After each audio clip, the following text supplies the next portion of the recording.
ready for the show. But of course, best plans my men. I had to rush out in a quick emergency to pick up my partner's daughter. So yeah, I wanted to. We're doing this live today. This is going to be Junglist World today. Do the show. I want to get on here and provide some kind of content for today. Normally what we would talk about on here is we'll do like gaming streams and things like that. I don't know if you watched the broadcast from yesterday. Yesterday I actually had a segment about Jet Set Radio Future's new successor game, which is Bomb Rush Cyberpunk. I should be getting that this week, and you'll probably see me playing that game and hopefully doing some more game reviews here in the Junglist World section. Also, you're probably going to see me also doing some lifestyle that I had in interviews. So that's going to be coming up on next week's Junglist World. So bear with me this one. This live and see how it goes. I got so many news stories that I'm going to cover today, and also I'm going to play for you the video that I have. That's a pre-recorded segment called Darkitect Soapbox. So without further ado, let's go ahead and get into what we have today as far as news stories and what's going on in the world. So yeah, it's been a long time since I got with you guys and we talked about the world, Drumslinga Weekly, and of course things have gotten exponentially crazier since then. I wanted to cover a lot of things, but right now I'm just gonna quickly talk about my take on a couple issues. First, let's just go ahead and cover this. So brain scans on Senate Minority Leader Mitch McConnell, aka The Walking Dead, have officially confirmed he is in fact still alive after a second real-life computer glitch, resulting in his programming freezing, rendering him emotionless and expressionless at the podium during his speech. So we saw that happen first time when he was actually in Washington, and it happened again. So this raised a lot of concern about Senator McConnell's health. A lot of the people in the Democratic and Republican Party are concerned about his well-being. Of course, he's in the middle of a sentence and he'll just stop and just stare at it. So they did scans and they didn't actually find anything. Thinking he'll be mercifully powered down in the coming months to avoid further tarnishing of the checkered political record, and we'll keep posted on any developments. So he's going to want to go ahead and finish out his whole term. Definitely a much older man, and 80 years old. I think at this point you kind of have to just hang it up. I mean, at a certain level, we all know that your faculties start to go, and it's I think it's great that you want to serve country and stuff, but I don't really know that all your decisions are great. They don't seem like they are, and you're at an age now where I think that the respect thing that you do for some of these politicians step down and actually let people that are more in tune with like what's going on in today's society, issues that we face and all that. Let them take the reins and better direct the country. As you can see, all we're doing is creating more devices. Crazy. Some of these crazy people that are sort of taking brain power. So anyways, that's enough on Mitch McConnell, and I just wanted to quickly talk about this issue we have with our former president-in-chief and Orange Gentleman. So if you know, if you're paying attention, there they have brought charges against Trump. He took the famous mugshot. So moving forward with the case, everybody that's involved in that Georgia racketeering case, including Trump, they've all pleaded not guilty. So sure, none of them did anything wrong. And everything's going to be fine. There's 19 defendants total in the Georgia case. Some of them are like charged with election interference. All kinds of different like RICO charges. Some crook mafia stuff. And these are politicians. So, yeah, so Trump again is just pulling literally the Trump card and trying to say he's not guilty of these things. Everybody kind of knows what's going on with him. He's very transparent. He doesn't try to be. So keep an eye on that, of course. The whole country is. I personally, when it comes to Trump, the real issue I have with all the support of him and everything is he's being touted as conservative. Man, all the answers to this question that will transform the country for better. However, he's not proven to do so in any capacity. He's not even a great businessman. He's a con man. So I mean, I'm not saying he's not likable. I'm not saying he's not entertaining. But we need to run the country effectively and make sure that people get the benefits and the things they need to survive. Families survive. It's going to get tougher with all the different things changing in the world today. And I just don't think it's time for reality stars to run the country. Especially if they can't get their ish together long enough to be arrested and all this crazy stuff. I know it's all political in nature. I'm not saying that the Democrats are better. I mean, they've got some horrible options out there as far as people that are running the country. I mean, it looks like our president, falls down all the time. He's also very senile.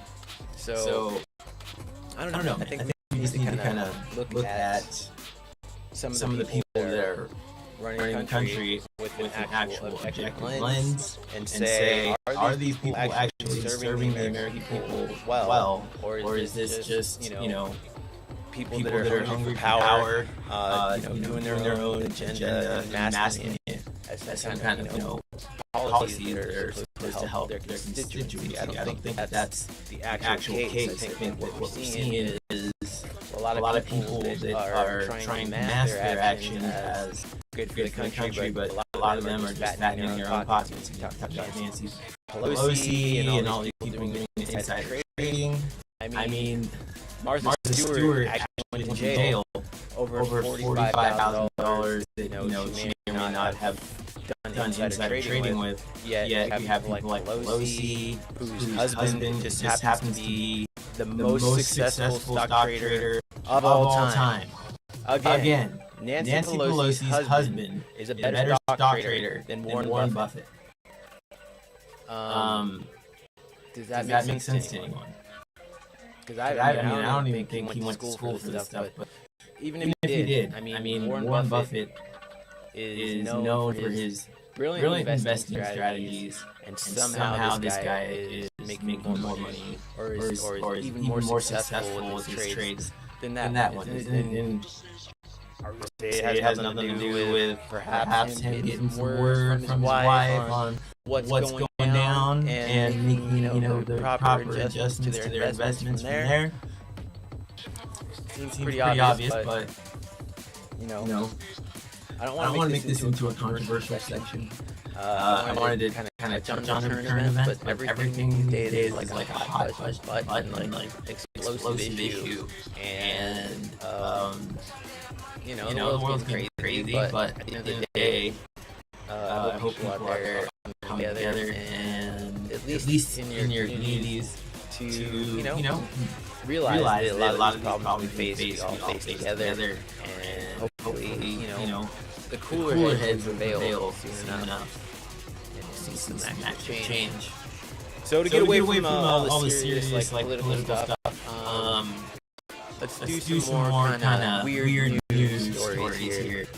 I got some good ones for you today. Very interesting weird news stories.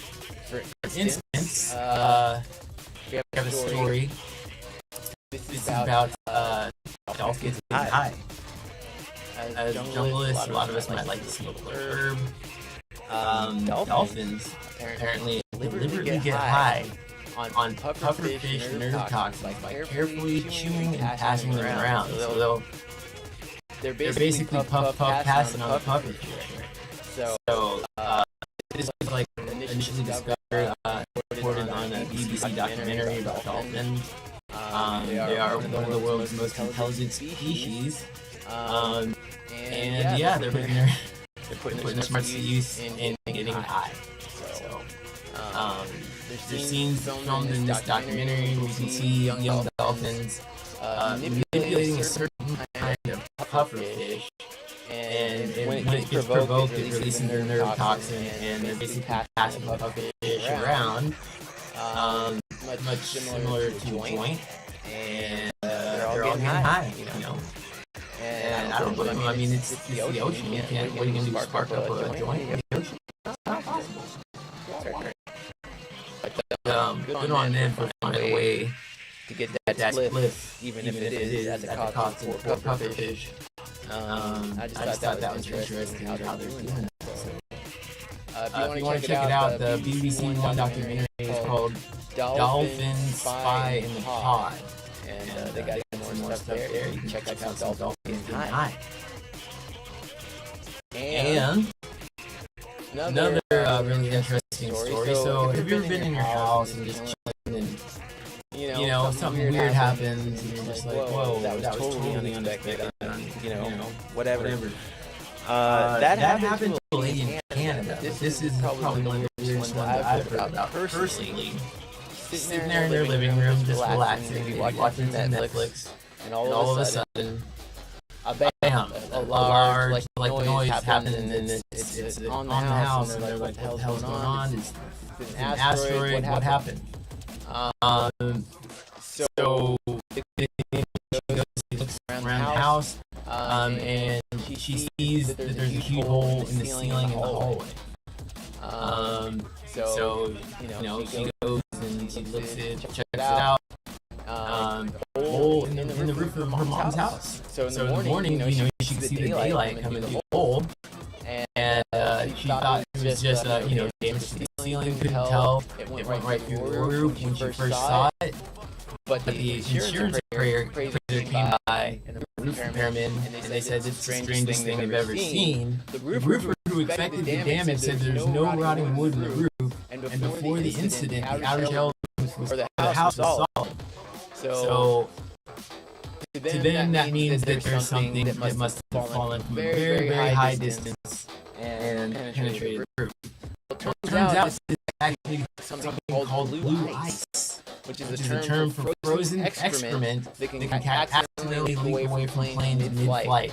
Named for the color of disinfectant used by sewage systems in commercial planes. So yes, that means that a plane literally shit on this lady, and frozen poop burst a hole in her ceiling.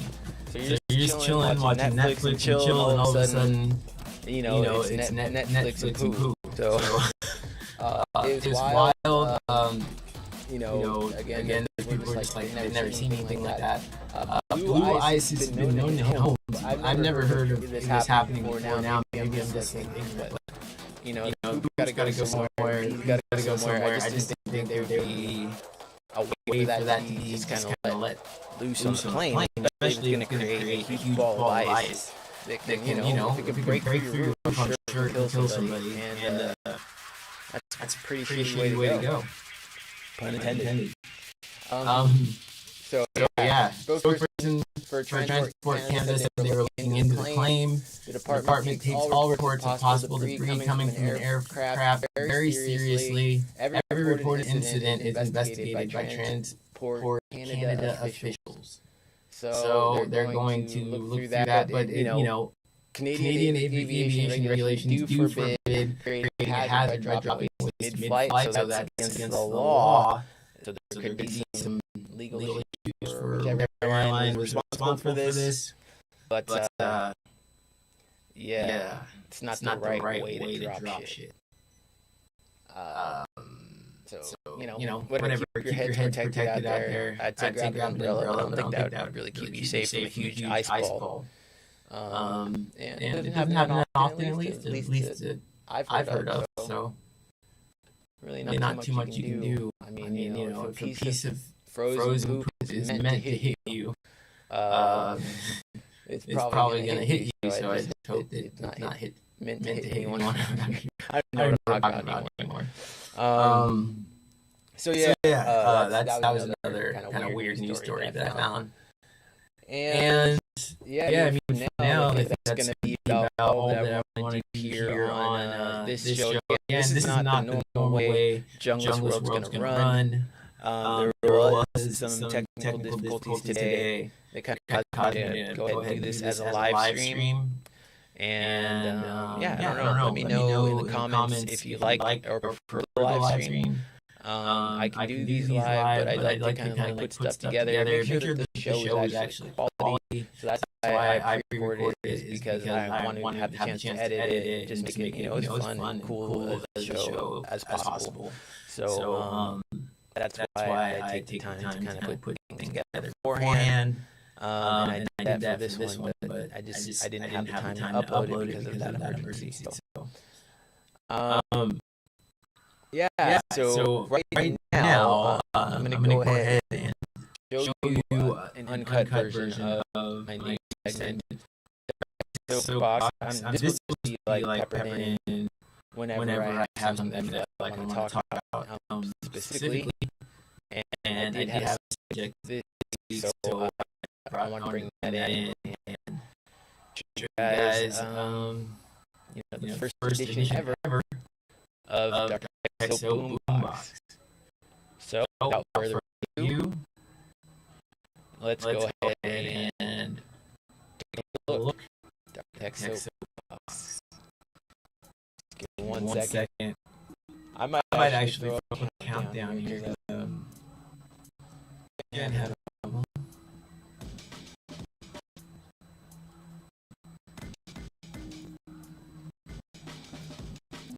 All right, so might have to scrap this. What a nightmare. Let me see if I can find another story for us while I'm loading up the video.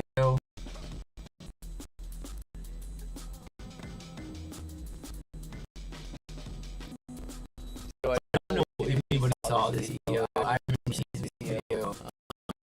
I love boarding. I go all the time. That was snowboarding.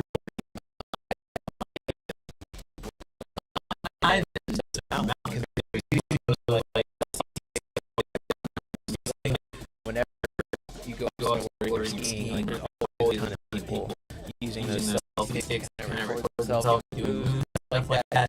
And that's what this person was doing, and kind of the reason they couldn't see going on. They had the front-facing camera going, and police like once they got down the mountain and looked back at the video, they could see the bear running after them.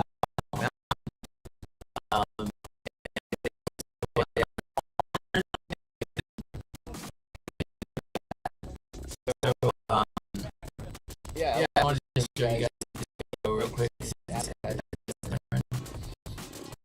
But I personally, I think the bear was a saving grace for the person, because if you see that bear, you're gonna freak out a little bit, you're gonna panic, and likely for a lot of people it might fall. If you fall, then you're stopped and take a look at this. So yeah, this tripped me out. I've always been scared of this stuff whenever I go up snowboarding. Is like running into some kind of a crazy wild animal. They have to be out there. It's wilderness. So take a look at that. Like, that is nuts. That bear is so close. And she's chilling, and she's just sort of like making her way down the mountain. And you see out of the corner there, the bear, see that running up. And that is an absolute trip. And he's still following her right now. So she have beefed it here, or she would have fallen down or something. Like, this is a very tragic video, which is wild. So anyway, I hope this kind of stuff doesn't happen to me or anybody else I know that goes up to the mountain. But yeah, it's definitely wild and out there. So make sure you're vigilant if you're going to go to the slopes this winter, as summer is coming to an end. We're in that track on summer, so hopefully everybody did have a great summer this year. It was hot as mother out there, definitely in California. Southern California. It was brutal. It was a brutal summer. So I hope everybody was able to stay cool somehow and not melt. They said that there's record temperatures recorded in just about every city in the country this year. So it's pretty wild to see that. And so I'm still trying to pull this video. Sorry, I'm a little bit distracted right now, but I'm gonna get this thing going. Hell of hot water. So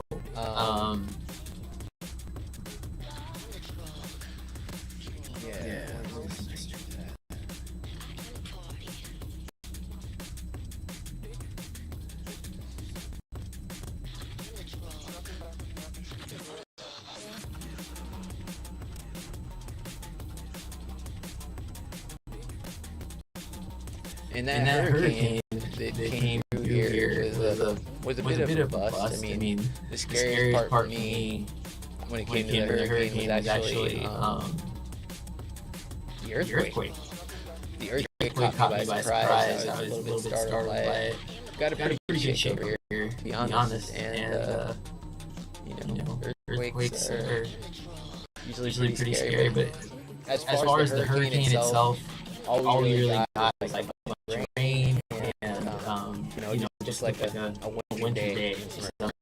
Wasn't crazy. Definitely didn't seem like those hurricanes that we see in Florida and all that stuff where people's houses are getting like torn apart. It was not on that level. Basically just a tropical storm by the time it got here. So it's just interesting because I don't think we've ever had a hurricane in this area. So it seems like there's definitely probably something changing out there. I know that people are on there's so many different opinions when it comes to climate change and all that kind of stuff. If it's real, if that's actually going on, but it seems to me that there's definitely some kind of a change going on because hurricanes are not a California occurrence typically. So to see that we're having a hurricane out here is a little bit concerning. But I don't expect it. I don't think we're gonna get hurricanes all the time. California's definitely not gonna become a hurricane alley or anything. But I just thought that was interesting that happened.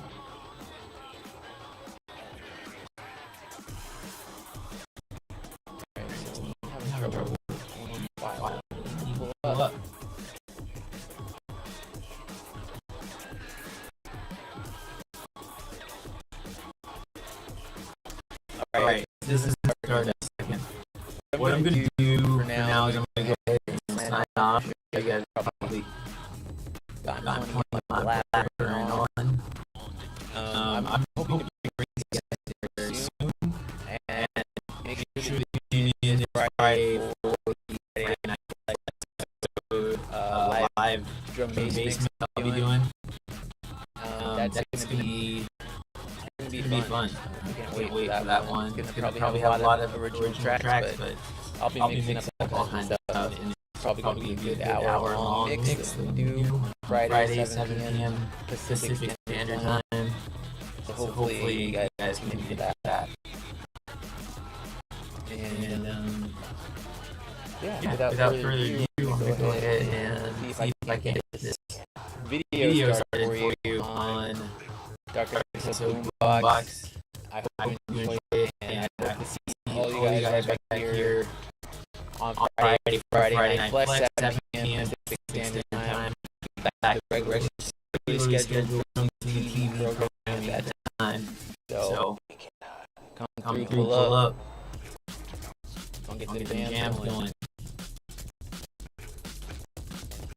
So right now this video program is starting up. Again, this has been a little bit more janky show than I ever like going on, but again, we ran into some issues earlier today and had an emergency, and it didn't work out. Next time, I'm gonna be on top of this, so apologize for the right now. That we didn't have the pre-recorded videos and broadcast ready for you. We're gonna get better. We're good at that. So, all right. Without further ado, I'm gonna make this video. I think it's really laggy or choppy or anything like that. So the video editing program play it. Then I'll probably just cut off the video. Go ahead and add segment to next week's Gun List World.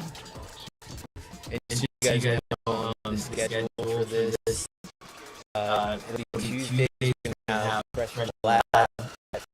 June Day, basically a lot of music, even like physical conventions that I've been working on here. It's anything Fresh Lab, anything interesting. Music people around the world that I like. Just about anything that's really interesting you'll see on Fresh Lab that I've been working on here. Then we have Wednesdays.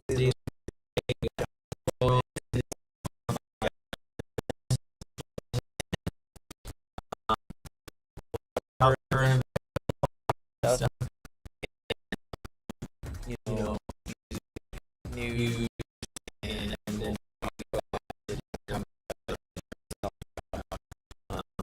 time. So that's cool. And we have Friday, which is our live show. We'll have drum and bass. We'll have all kinds of like music genres that we're interested in. We'll have up here live mixes and possibly interviews and things like that. Just a fun way to get your party started on the weekends. And you guys have 7 o'clock Pacific Standard Time, so you can tune into that. Maybe while you're on your party or just chilling at home, we'll get the party started for you guys on Friday. So good music, good mixes. So. All right. I'm gonna go ahead and run this video. Thank you everybody for tuning in, and I will catch everybody on Friday for Friday Night Flex. Darkitect signing off. Peace out, y'all. Enjoy the video.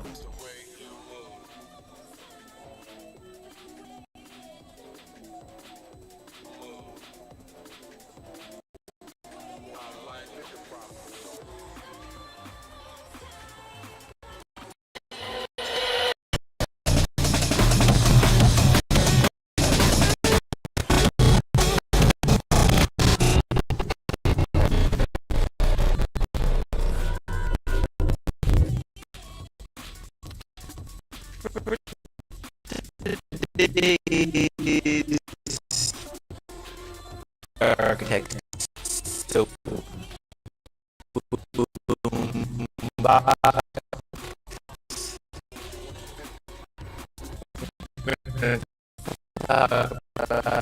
something that's been on the mind of a lot of Americans, and that is the podcast.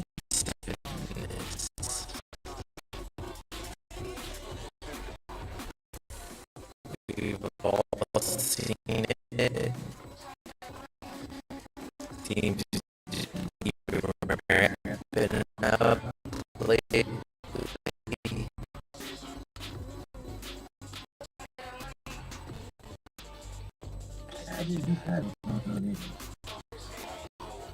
And wrote a little piece that I'm going to read to you now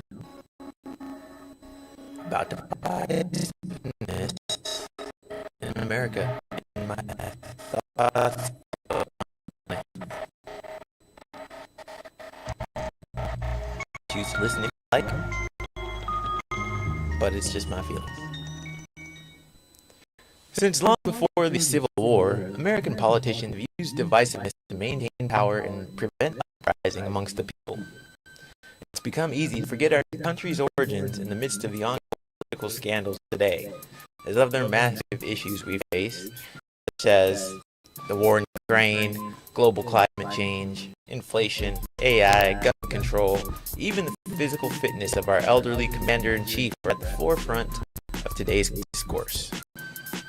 It's become increasingly easy for many of us to look to those with differing political perspectives or economic class as the enemy and demonize them, although the truth of the situation is most Americans want the same thing. The difference is the method each believes will get the desired outcome. Safer neighborhoods for our children, sustainable food to feed our families, good education and opportunity, access to quality health care. To trace the source of the two-party system and why it's so deeply ingrained in the fabric of our country's government, we have to go back to a time around the birth of our nation, 1787, when the first political faction began in the form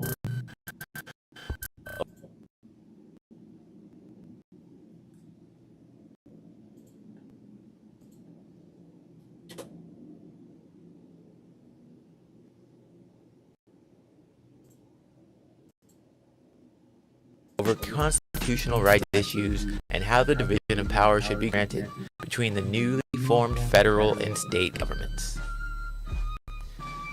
This conflict resulted in the original American political parties, the Federalists, which would later become the Democrats, and the Anti-Federalists, which would eventually form the Republican Party. In 1790, Congress decided to create the capital city of Washington, D.C., along the Potomac River after a contentious partisan negotiation, which was around the time the anti-federalist leader Thomas Jefferson and future President James Madison coined the term Republican. Not long after 1798, real political division actually led to physical violence, in which physical brawls actually broke out in Congress. One such example was a heated partisan presidential debate in Congress between Jeffersonian Republican Representative Matthew Lyon and Connecticut Federalist Representative Roger Griswold, in which are said to have attacked each other with a cane and fireplace tongs on the floor of the House of Representatives. This occurred on February 15, 1798, after Griswold had accused Lyon of cowardice during the American Revolution, and Lyon responded by spitting tobacco juice in Griswold's face. Although these times were obviously insane, even our first president, George Washington, issued a warning against the baneful effects of the spirit of party in his presidential farewell address. A warning we can quite obviously see was never taken into account in the years to come. Political division eventually came to a head with the slave revolts and eventually the Civil War, in which Americans shed American blood over the beliefs and practices of slave ownership and other divisive issues between the Northern Americans, primarily laborers, and the Federalists and Southern American elitists advocating for continued ownership and utilization of slave labor in U.S. industry. Shortly after the Civil War and the victory of the North over the aristocratic Southern elitist slave owners, the populace of freed slaves and Northern laborers now saw hope to make an impact in American policy moving forward, which triggered the largest spike ever in participation of voters in the United States politics when the voter turnout reached a record of 82% in 1876. Along with increased interest in voting, there is also an increase in violence around elections, polling places, often yielding more stories than the newspaper could display, as passionate Americans proved willing to fight, often physically, for their belief and party. Bearing this in mind, in an effort to quell violence at polling stations, lawmakers attempt to divert focus from the individual political issues and focus the constituency on our system of two tribes, Democrat and Republican, which has been brought forward into the modern era out of American political leadership and media's inclination to use politics as a battlefield over race, class, religion, immigration, inequality, even voting rights, which is just, the right to participate in the conversation in the first place. Over the years, most of us have been born into the same political structure with little recourse if we questioned its methods, purpose, or motivations, and have accepted this two-party binary environment as our reality as American citizens, viewing voting as our way to enact what little change we may be able to make on the issues that affect our lives. Although slavery was abolished after the Civil War, racist and sexist policies continued openly in the U.S., with segregation being part of public policy, hence the colored water fountains and Negro Leagues for baseball, and women being unable to vote until the late 50s, early 1960s. Thanks to the Civil Rights Movement and subsequent Civil Rights Act of 1964, which contained a set of laws that banned discrimination in the workplace regardless of race, religion, color, national origin, or sex, most of the racial segregation and open discrimination began to decline, although remnants of this dark time in our nation's history still linger to this day. Many blacks and people of color suffered violence at the hands of the police and other authorities for demonstrating or protesting their rights as American citizens. And even today, much of the mistrust of the police among black and Hispanic communities can find its roots back to the civil rights movement in the protests of the 1960s. Most black civil rights leaders, whether their message was one of violent revolution or peaceful protest, were eventually assassinated, further widening the invisible divide between Americans of different origins within our nation. Just last year, streaming media giant Netflix released a movie called Judas and the Black Messiah, which depicted civil rights thought leader and Black Panther member Fred Hampton, who was eventually assassinated by the CIA for his attempts to unify with other French community political action organizations of different races and beliefs, even the KKK, and other controversial organizations, citing the government has wronged all citizens similarly and forming a united front in the interest of the American people rather than just one race or group could actually force change and force politicians to consider the concerns of everyday people within those who govern. Although police brutality has decreased since the 60s, we still see cases like George Floyd, Eric Garner, Trayvon Martin, and Breonna Taylor that illustrate this problem is still very much an issue today as well.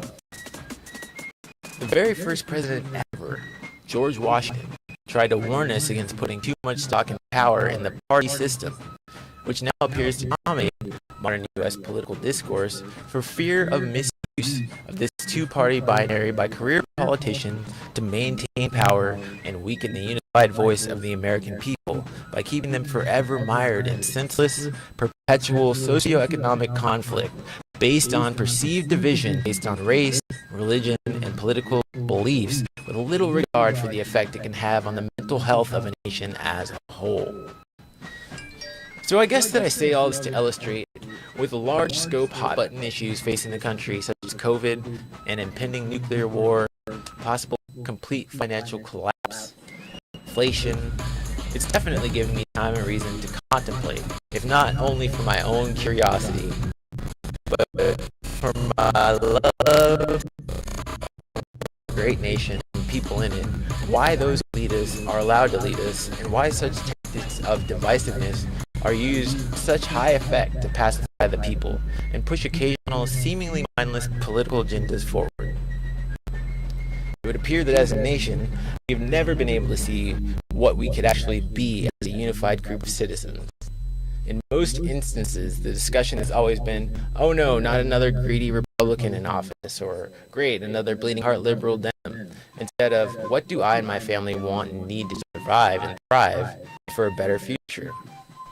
In blindly subscribing to this two-party system, are we not all, both Democrat and Republican, supporting some things we don't fully agree with or understand, and not supporting some we do because the leader of the party we seem inexorably tied to decided it was best?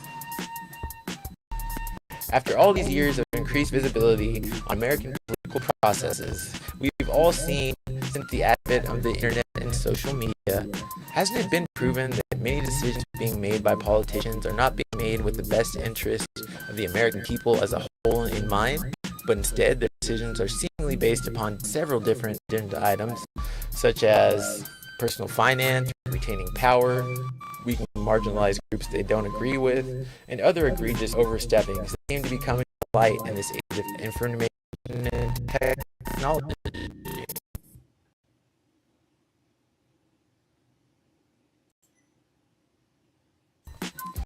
As a people, Americans have always seen the potential of unity. I mean, it's right in the name of our country, United States of America. In a way, should it be a surprise that politicians looking to retain ultimate power know that breaking up that unity through divisive politics and propaganda is a great way to stop us from realizing, as the governed people of America, united, those in power must listen, as without us, the unified people, there's no one left for the leaders to govern. The power of guns, bombs, and violence are great and devastating, sure, but they pale in comparison to the strength of a unified people with a unified and simple goal: freedom.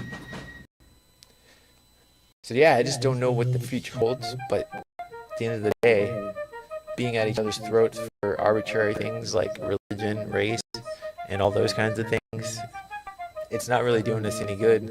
It's not giving us any more power. And at the end of the day, you know, unless we're rich, most of us are all going to be downtrodden in pretty similar ways. So, I don't know. I think the best thing to do, instead of trying to find the differences between you and your sisters and brothers and other people, you should be trying to come together and have some love and really be able to fix the issues that are out there. And there's a lot of them. But, you know, we don't make them better by stepping on each other to try to get our goodies. And that's all I got today for the soapbox.